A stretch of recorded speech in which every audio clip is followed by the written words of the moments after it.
Guys, and welcome back to my channel. If you're new here, don't forget to hit the subscribe button and keep watching. I started this channel around the same time as when the pandemic really kicked off and the first lockdown was announced here in the UK. And then I started thinking about the fact that I've been isolated for a whole year. I haven't seen my mum and dad for over a year. I never thought 2020 was going to be like that, to be honest. I felt like there was going to be some sort of chaos, but I didn't expect it to be a global pandemic. And I also didn't realize that I was going to quit my job during a pandemic. And it feels absolutely amazing. I feel like 2021 it just kicked off with chaos. It kicked off with me having to make so many decisions, but I have a good feeling about what's coming up next, I hope. This is a checkpoint. I want to hopefully be able to look back at this a year from now and be like, oh my God, Amina, I can't believe you used to do all of this on your iPhone. But yeah, I'm just deep in the fact that it's been a whole year of Corona, essentially. And in that time, I've started a whole channel. I've built a whole community on here. I've been spotlighted and recognized by YouTube. I've quit a toxic job and I'm sort of just winging it at the moment. But I've also discovered what potentially my dream job under capitalism could be, because my ideal job would be not to work, would be not to have a job. But in this case, in order to pay my bills, the closest to a job that I think I'm going to really like, I've discovered it through YouTube.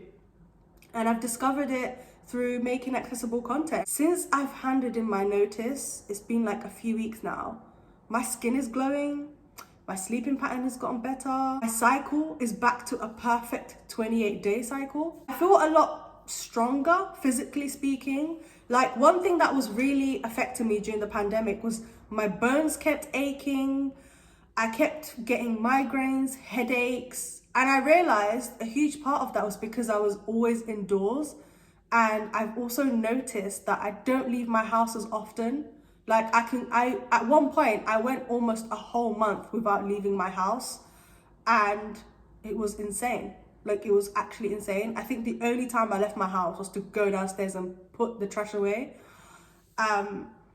And as a result, I found myself deficient in so many things. One thing that's been popping up, especially during COVID, is vitamin D.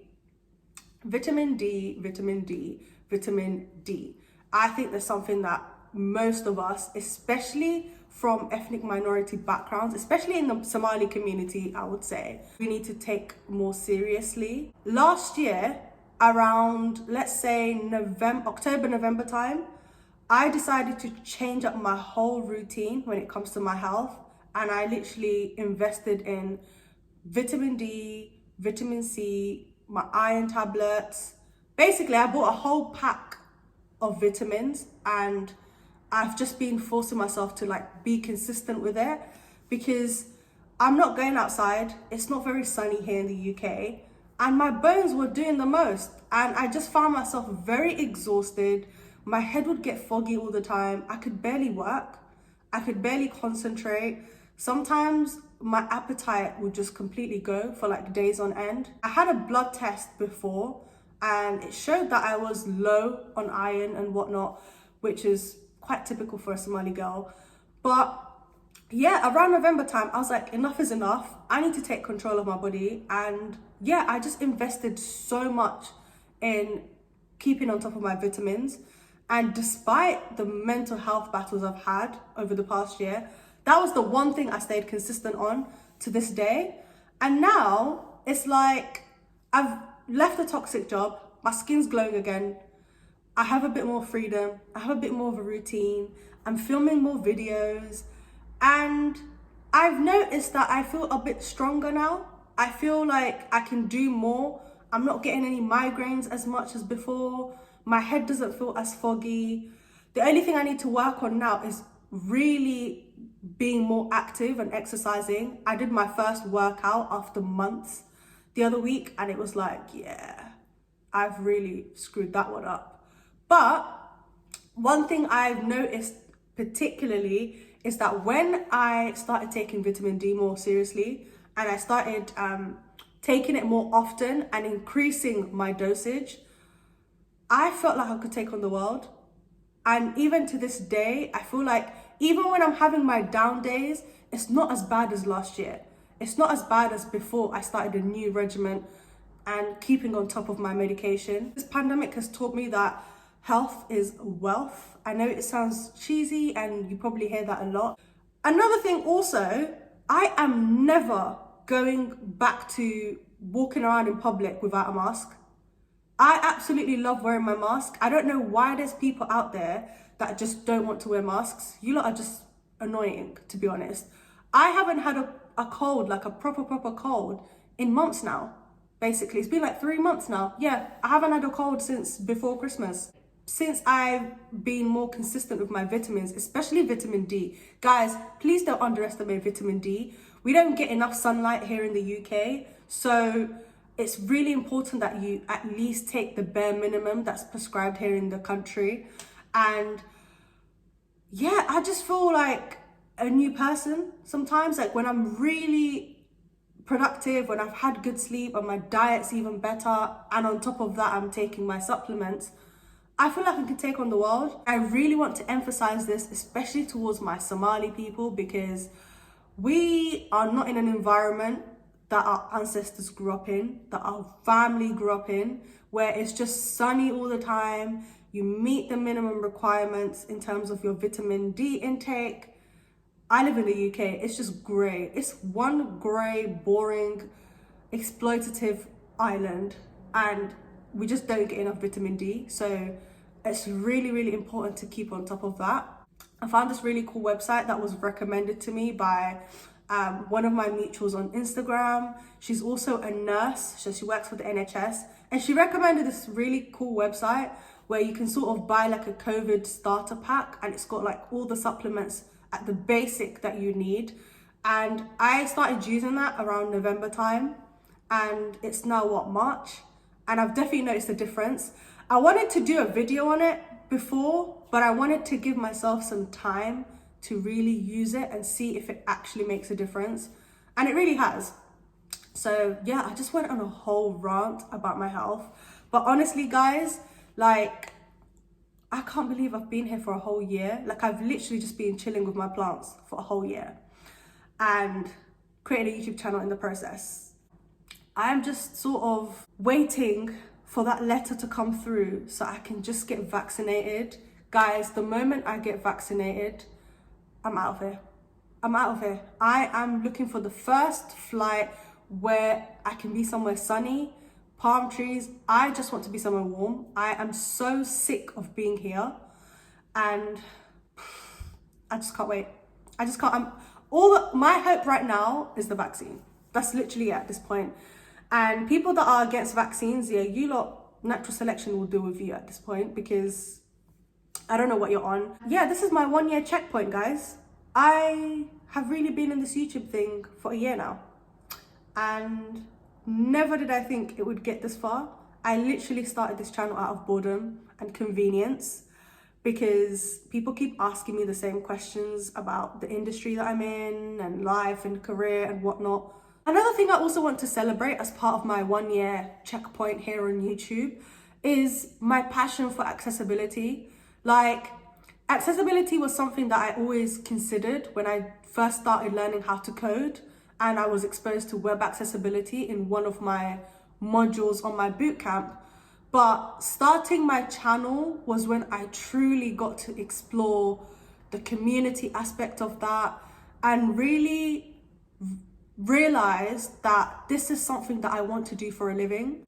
If there's one thing that I could count as a blessing for starting this channel, it would definitely be meeting my team, getting to know my team who helped me make my content so accessible, really getting hyper fixated on web accessibility. that has been a game changer for me. I never realized this would be something I'd be so passionate about and advocate so much for. And I just love it. Like, I absolutely love it when I'm creating content and I'm thinking about accessibility from the jump. And I'm not just saying that for the sake of it. Like, I love the details. I love being able to ask people within the community who rely on this, getting their feedback. I just love adding the personal touches. Like, even with how I film now, the colors that I wear, my makeup, everything. Like, I literally have done so much research at this point, and there's just so much to learn.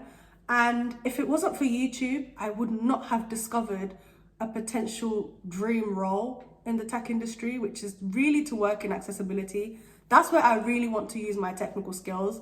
Because, like, yes, I've got my software engineering background now. I've been doing it for 2 years, but I really, really want to use my technical skills and my skills within the creative field to push for accessibility. I never thought it'd be something that I'd want it to be like my life mission, essentially. And I just love it. Like, I can't believe I make accessible content on my iPhone. Like, I literally just use an iPhone 11 and a bunch of softbox lights that were on sale. Like, I genuinely enjoy picking out certain outfits, filming in front of certain backgrounds. Like, everything here right now, all the colors here, they're all intentional. They are all intentional. I've been really trying to get better at choosing colors that contrast.